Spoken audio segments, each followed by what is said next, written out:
John Casey coming up, talking Aussies in the NBA and WNBL. Big news in the NBL, Trevor Gleeson reveals his coaching future. And the NBA's finally kicked off. Wemby, the game changer. Who wins the East? Who wins the West? Let's play. This is the Basketball Show with Shane the Hammer Heel.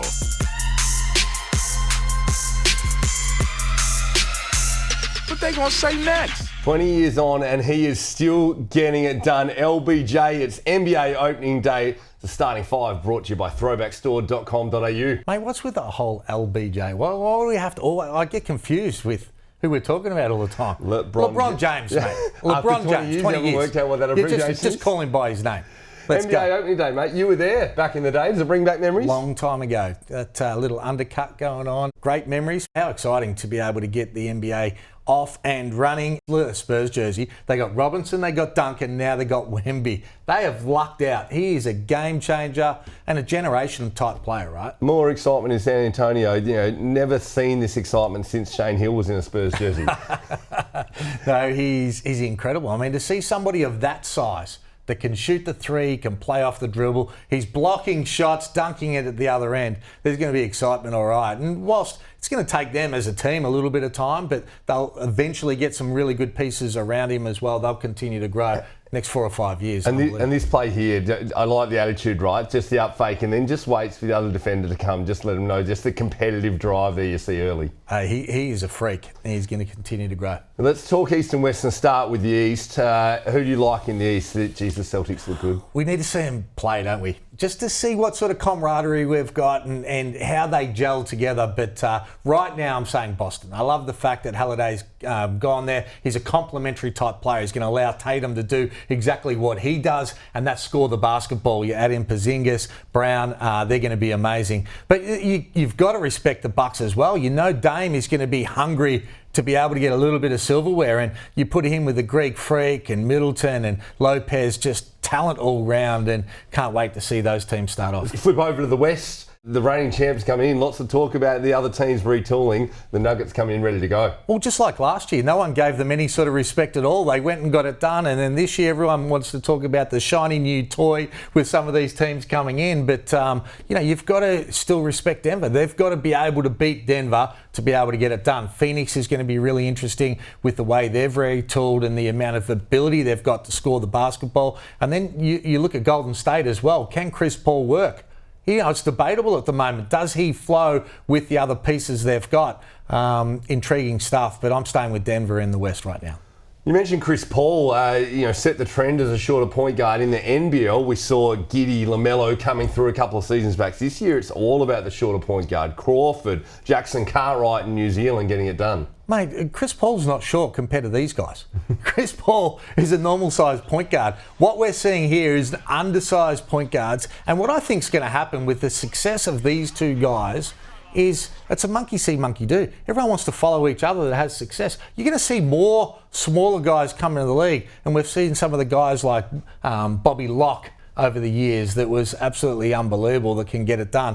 I think it's a revelation. I love seeing these guys come in and dominate. Well, it's the flip side compared to a few seasons ago when Bogut came in, Baines came back, and we needed a bigger centre to guard the big bodies. Now they need someone that can stay in front of these guards because no one can. Well, and they get in the seams. They've shown that they can score the basketball, but they get into the seams and create as well. They're a nightmare to defend. You look at Bryce Cotton, whilst he's not necessarily a point guard, it's that smaller, quicker guard that just makes things happen.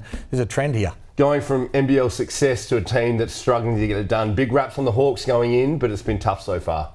Mate, they were talking about making the top four and seriously challenging. They're clearly a bottom two team. Them and even though Adelaide got a good win on the weekend, still question marks about where they're at. But the Hawks, they're the bottom team in the league by far. I know it's a starting five, but the six man's all important, and this one's enormous. The 10th Australian ever to win a WNBA championship. How about Kayla George getting it done and coming into the starting lineup to get it done for the Aces? How's that? She'd played limited minutes all year. They have a couple of starters out. She comes in, knocks down a couple of trifectas. We like that. And what an experience for her being able to win that championship on such a dominant team. So many big personalities and high-profile players as well. Well done. Code's #1 basketball writer, Matt Logue, joins us for the Logue Down. You got news on multiple NBL championship winning coach Trevor Gleeson. Yeah, guys, had a great chat with Trevor the other day, and he's revealed that he's available to coach. So basically, his third year with the Raptors ended abruptly, and if he gets a new job anywhere in the world, whatever he earns from that will just come off what the Raptors will pay him for the remaining third year. His NBA is where he wants to be, but he said the best offer and hasn't ruled out the NBL. So it comes as there's a few coaches in the NBL under pressure. Well, it spells danger for NBL coaches because the clubs would actually have to pay out the current coach. So Trevor Gleeson would be able to take less in the first year, back end his deal where he ends up getting his average anyway, but at the back end, because he's getting paid by Toronto anyway. So you would think that teams are going to have to jump because he's one of the greatest coaches we've seen in NBL history. Available now, teams struggling, they've got to make a move. Well, I pose the question, who do you think of those three coaches, the Perth, Illawarra, Adelaide, who's under the most pressure? Well, you'd have to say CJ's under the most pressure knowing it's the last year of his contract and they've got a big budget team and they haven't been able to get it done. But John Riley's under a lot of pressure as well. Only his second year, which makes it a little bit different, but they lose another couple of games and you think a big club like the Perth Wildcats, it's going to make it hard for him. I do believe Trevor is living in Perth currently too. Talk to me, Tasmania Jack Jumpers up for sale. Yeah, the sale hasn't been done yet. My understanding is the league have got an offer there around the $8 million mark. But they want, which is pretty impressive for a franchise that's in its third season, with the context of the fact that the Perth Wildcats in 2021 were sold for 8.5 reportedly. So my understanding though is league officials want more. They're looking to the future of a 5-year period of what they potentially could be worth. I think if I was, and I'm not a businessman, but I'd take it and run. But there is scope that they're pushing for more. The other parts of this, guys, and the Jack Jumpers deserve credit. Like, third year in the league and they're competing again. Yeah. And I've looked at some of this, domestic sport in this country, and you'd have to look at probably like the Melbourne Storm in the NRL. In their first 3 seasons of the Storm, they went semi, premiers, first week of the finals. The Jack Jumpers have gone grand finalists, semi this year, potentially winning it. Some Aussies in the NBA now out of contract. Yeah. Do they come in the NBL? Look, I don't think Cooks does, for example. Obviously, Sydney, they'll express interest and say, mate, if you want to come back, we'll accommodate that. He's got a young daughter, so that could play a role. But I think if he doesn't get an NBA deal, my personal view is that Cooks goes EuroLeague. I think, well, the question is, why was he waived from the Wizards? And you'd like to think the shooting, free throw shooting, jump shot, etc., potentially plays a role. I think if he follows the lead of an Dante Exum, he can improve in Europe even more and come back. But I have heard a little birdie told me that apparently United made little discreet inquiries about Jack White. Now, Jack White wants to stay in the NBA. Whether or not that happens, he's done the G League route. I don't know what you guys think. Cooks has been paid out, is that right? Yeah, so Cooks will get his guaranteed money, which Australian dollars, my understanding, is around that 2.6 mil. Oh, that'll get it done. Not bad, hey. Cover a few coffees. Yeah, not bad.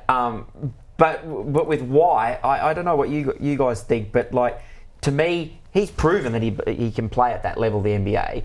Whether or not he gets another NBA deal is another thing, but does he come back? And United, realistically, they can't. Wow. There's no doubt that both those guys can play in the NBA. It's just about getting in the right situation where a team really needs what they do. So sometimes the timing's not right, but I think Cooks needs to go to Europe. Try his hand at the EuroLeague. He's getting paid regardless, so he's fine financially with that side. Dip your toe in the water to experience a higher level of basketball, because that'd be a great challenge for him to see what his next move is from there.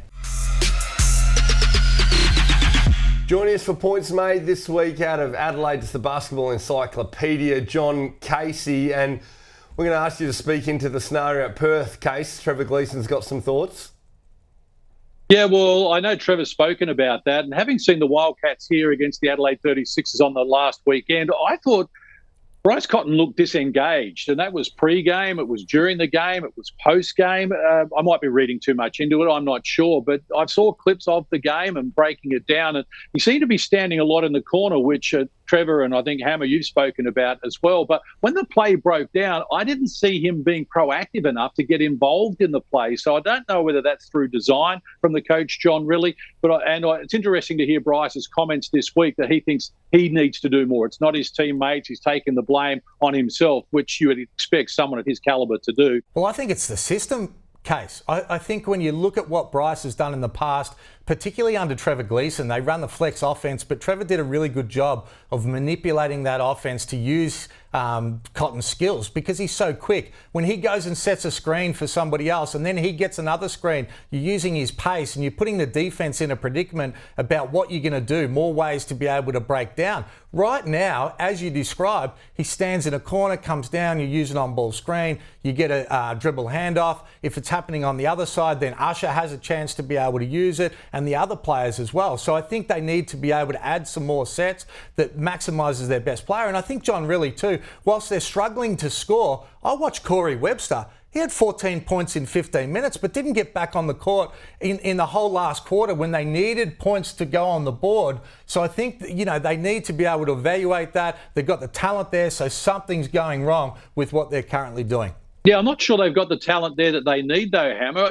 Doolittle's been very underwhelming so far, finding it hard to get into the game. And there's certainly the balance I don't think is right, and they are missing a Mitch Norton, someone who can be that provider for Bryce Cotton and get it done a little bit more. I know Corey Webster and Ty Webster, great players, tend to be a little bit ISO themselves, and I don't know that the fit that they've got is great for Bryce as well, and they can't defend full stop. So big issues there in Perth, and they need to correct them very quickly. And I wonder if Christian Doolittle's position on the team is under threat and they're going to look elsewhere. Well, with a couple of these players coming out of the NBA, there's a fair bit of talent around if you're going to make a change, and you've got big pockets like the Perth Wildcats, and I don't disagree with Doolittle, that's for sure. Jumping from the NBL to the WNBL, Kayla George goes and wins a WNBA championship. She'll come back and play for the Sydney Flames. WNBL season is launched, the fixture is out. Well, who would have known that there was a launch yesterday? I mean, it's the best kept secret in Australian sport in my mind, and these women deserve more. Just like you look at the Matildas, with the success that they have, they make the top four. Well, our women have done that forever. And Basketball Australia need to take a good hard look at themselves. They ran the NBL and ran it into the ground. I think the great Andrew Gay said, we just need to turn it into a glorified Seabull now. That's the stage that they left it before Larry Kesselman came in and took it to a whole nother level. I've got personal experience with Basketball Australia, the unprofessional nature of which they operate. Matt Scriven, can't say a lot about that now, but will in the future. Case, it's a secret.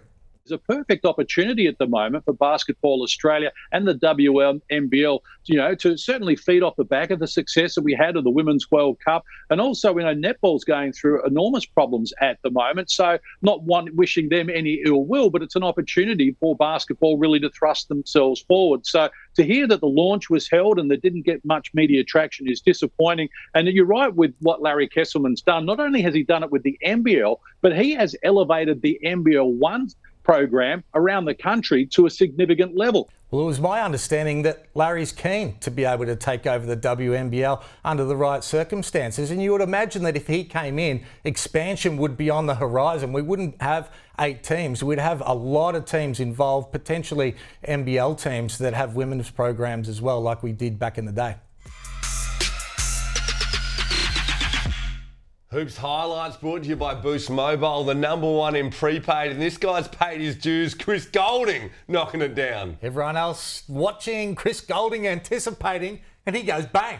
He's like, we've done this before. Jumping from the NBL to the Euro League, Darius Jones puts it up and throws it down, putting a lid on it, head height to the rim. If you don't mind getting the feed from Thompson. Whole lot of athleticism from the Euro League, but let's get back home because I saw a dunk on the weekend. Have a look at this from Galloway in traffic on someone's head. Getting it done. Jalen Galloway going all the way, renowned shot blocker in Marcus Lee. Low talk whether Galloway could play NBA. This is the athleticism you see there. Anthony Edwards parts the season, throws it down. Didn't get that space at the World Cup, but we'll see a whole lot of it this year from Edwards in the NBA. Excitement machine. And our #1 play, Obi, going up top and the breakaway through the legs, if you don't mind. That's not #1. He's on the break. He's alone. He's meant to do that. The Hoops highlights brought to you by Boost Mobile. Which one do you like best? Boost Mobile, number one in prepaid. It's great to be joined by Tom Hirsch here, talking all things Supercoach. Hershey Bar, tell us, what are you going to do this week? Because you had a good win over Derek Rucker, but you're still about 1,000 points behind me, 1,000 spots behind me in the overall rank. What are your tips to make that one up this week? Yeah, better week. I'm a bit happier than I was this time last week, and I did a lot better than Mr. Hammer over there as well. So I told you I'd be coming for you, but it's going to take a bit of time.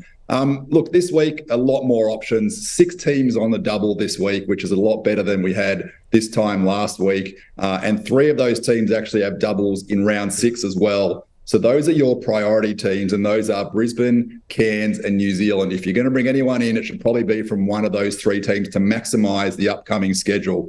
For me, if you didn't bring in Parker Jackson-Cartwright from New Zealand last week, you have to bring him in this week. He is the leading scorer in all of Supercoach, 43.7 points average, and he has to be in your team and most likely should be your captain as well. Someone else that I'm bringing in this week, though, is Patrick Miller from the Cairns Taipans, back from their NBL, NBA games. He's averaging over 32 points on the season, just does it all. He's really strong and gets that team going. And again, with their upcoming schedule, he's a really solid choice. And if you're looking for a cheaper option from Cairns, give Bobby Clintman, the next star, a look. He's playing a really decent role for them, but his value is just going to keep increasing week on week for the next little while. So there's a chance to earn a bit more money, even if you don't start him for now. But those are probably some of the moves I'm making this week, Strem.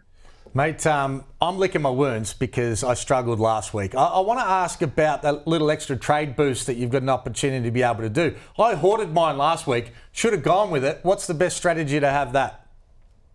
Yeah, look, a trade boost is a great added bonus in the Supercoach format. And if you're really struggling to get to where you need to be with those 2 trades that you have, you can use a trade boost on a few occasions this season. It just gives you an extra trade to use on any particular week, and you can only do those a couple times a season.